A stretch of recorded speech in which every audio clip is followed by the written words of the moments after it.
నమస్తే, welcome to Disha TV. Korutla బీఆర్ఎస్కు big shock తగిలింది. ఆ పార్టీ చెందిన కీలక నేతలు కూడా కాంగ్రెస్ పార్టీలో జాయిన్ అయ్యారు. రేవంత్ రెడ్డి గారి ప్రభుత్వం ఏదైతే పేద ప్రజల తరఫున ఉండి వారు పనిచేస్తున్నారో, అలాగే పట్టణాభివృద్ధి కొరకై మేము, మా వైఫ్, మా కౌన్సిలర్లు అందరం కూడా ఈరోజు మా ఇన్ఛార్జ్ నరసింహరావు గారు, అలాగే వర్కింగ్ ప్రెసిడెంట్ మహేష్ కుమార్ గౌడ్ గారు, మా జిల్లా మంత్రి పొన్నప్రభాకర్ గారు, శ్రీధర్ బాబు గారి సూచనల మేరకు ఈరోజు కాంగ్రెస్ పార్టీలోకి రావడం జరిగింది.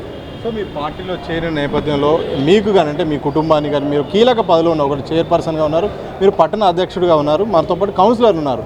ఏం పార్టీ నుండి ఎలాంటి భరోసా వచ్చింది? పార్టీ మేము గత 30 సంవత్సరాల నుంచి రాజకీయాల్లో ఉన్నాం. మా దగ్గర ఉన్న కౌన్సిలర్లు కూడా అందరూ 2 సార్లు 3 సార్లు కౌన్సిలర్లో గెలిచి ప్రజల్లో మంచి పేరు ప్రఖ్యాతులు ఉన్న కౌన్సిలర్లు ఉన్నారు. పార్టీ మాకు ముందు కూడా మీరు పార్టీ కోసం పనిచేయండి, మేము మీ భవిష్యత్తుకు, మా ఇన్ఛార్జి నరసింహరావు గారు, వారు వర్కింగ్ ప్రెసిడెంట్ గారు వారు చెప్పారు ఏంటంటే, ఖచ్చితంగా మీకు భవిష్యత్తులో కూడా మంచి స్థాయిలో మీరు ఇంతకుముందు ఎట్లయితున్నారో అదే స్థాయిలో మిమ్మల్ని చూస్తాం, మీరు పార్టీ కోసం కష్టపడని చెప్పిండ్రు. మేము ఇంతకుముందు పార్టీలో ఉన్నప్పుడు ఎట్లయితే ప్రజల కోసం పనిచేసినామో ఇప్పుడు కూడా రేవంత్ రెడ్డి గారి వారి సారథ్యంలో ఖచ్చితంగా పేద ప్రజల కోసం పనిచేస్తాం. సో బెదిరింపులు లాంటివి ఏమైనా జరిగినాయి? ఎందుకంటే అవిశ్వాసం పెడదామని కాంగ్రెస్ పార్టీ ఇప్పటికే చాలామంది కౌన్సిలర్లను కూడా పార్టీలోకి చేర్చుకుంది. అలాంటి ఏమైనా ఇబ్బందికరమైన పరిస్థితులు మీ పైన ఏమైనా జోడించారా? లేదు, అలాంటిది ఏం లేదు.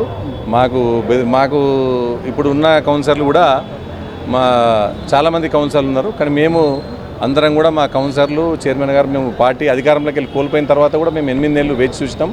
పార్లమెంట్ ఎలక్షన్ల వరకు కూడా వేచి చూసినాం. పార్లమెంట్ ఎలక్షన్లో కూడా బీఆర్ఎస్ పార్టీ అసలు ఒక సీటు కూడా రాకపోయేసరికి ప్రజల నుంచి కూడా, మా శ్రేయోభిలాషి నుంచి కూడా ఒత్తిడి పెరిగింది.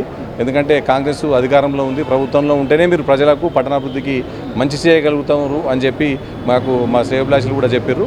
దానికి తోడు ఇన్ఛార్జి నరసింహరావు గారు కూడా మమ్మల్ని సాధారణంగా ఆహ్వానించారు.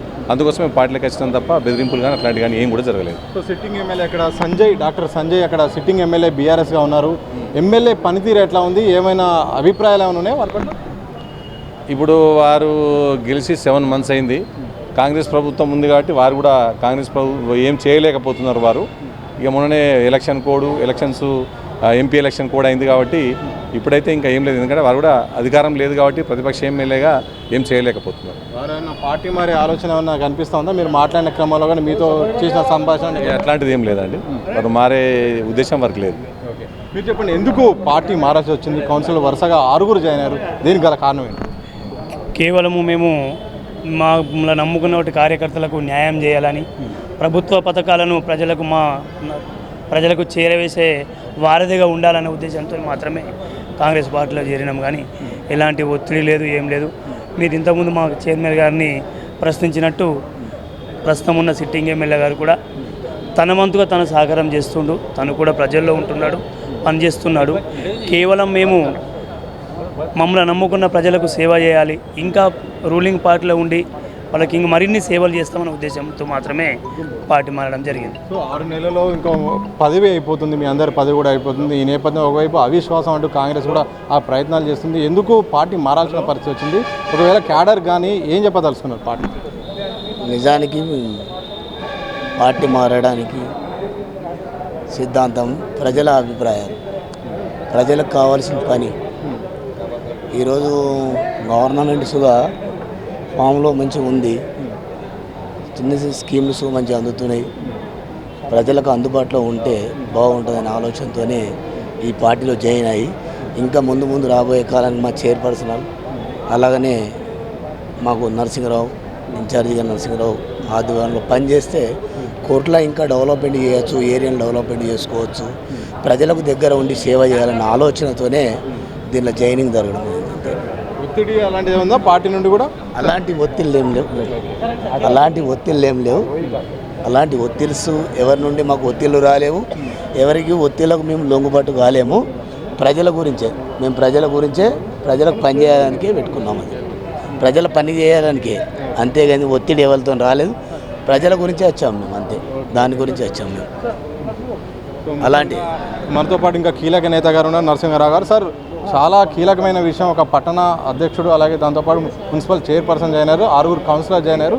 ఎందుకు ఇప్పుడు కాంగ్రెస్లో చేయాల్సిన పరిస్థితి వచ్చింది? పార్టీ నుండి ఒత్తిడి చేశారా లేకపోతే అభివృద్ధి కార్యక్రమం నేపథ్యం జాయిన్ అయ్యారు? ఎలాంటి ఒత్తిడి లేదు. మా మున్సిపల్ చైర్మన్ కానివ్వండి వీళ్ళు గతంలో మాతో పనిచేసిన వాళ్ళు. ఇప్పుడు దాదాపు రత్నాకరరావు గారు మంత్రిగా ఎమ్మెల్యేగా ఉన్నప్పటి నుంచి వెళ్ళి కూడా మాకు వారికి సంబంధాలు ఉండే. కాంగ్రెస్ పార్టీ అధికారంలోకి వచ్చిన తర్వాత వాళ్ళు మేమైతే ఏదైతే నిధులు తీసుకొస్తా ఉన్నామో ఆ నిధుల కోసం మంచి అభివృద్ధి చేద్దాం, మేము ఈ టీఆర్ఎస్ పార్టీలో ఉంటే మాకేం లాభం జరుగుతలేదు, ప్రజల దగ్గరకు పోతే మాకు ఎలాంటి హామీలు ఇవ్వలేని పరిస్థితి ఉంది.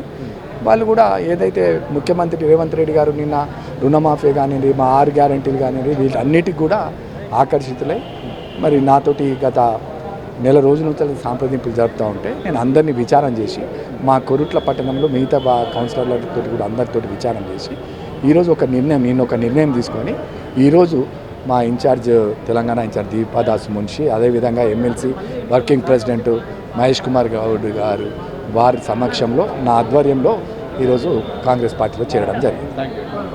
ఇది కోరుట్లకు సంబంధించిన కీలక నేతలు అయితే చెప్తున్నారు, కాంగ్రెస్ ప్రభుత్వం యొక్క పథకాలు అభివృద్ధి పనులు నచ్చి కూడా మేము జాయిదాం తప్ప పార్టీ ఎలాంటి ఒత్తిళ్లకు కానీ బెదిరింపకాలు లేదు. అభివృద్ధి కార్యక్రమంలో భాగంగా రాష్ట్రంలో ఏది పార్టీ అభివృద్ధిని బట్టి మరింత అభివృద్ధి కార్యక్రమాలు చేయడానికే మేము జాయిన్ అయ్యామంటూ కూడా కీలక నేతలు కూడా చెప్తున్న సందర్భం చూడొచ్చు. గాంధీ భవన్ నుండి కెమెరా పర్సన్ సంతోష్తో సతీష్, దిశా టీవీ, హైదరాబాద్.